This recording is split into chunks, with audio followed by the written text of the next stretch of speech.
இவன் யூதர்களின் அரசன் என்று இவனே சொல்லிக் கொள்கிறான். இவனை சிலுவையில் அறையும், இவனை சிலுவையில் அறையும். தீர்ப்பை நீங்களே எழுதிக் கொள்ளுங்கள்.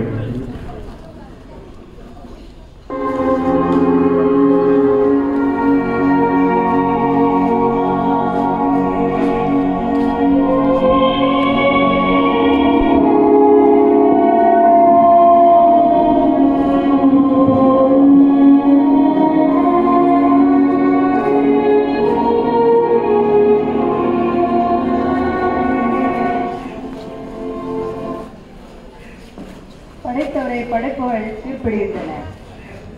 மனுக்குலத்தின் பாவக்கரையை தம் மரணத்தின் மூலம் துடைக்க வந்த நம் ஆண்டவர் தமது துயரம் மிகுந்த பாடுகளின் பாதையில் முதலடி எடுத்து வைக்கிறார். கெத்செமனே தோட்டத்தில் கைவர்களால் கைது செய்யப்பட்டவர் இதோ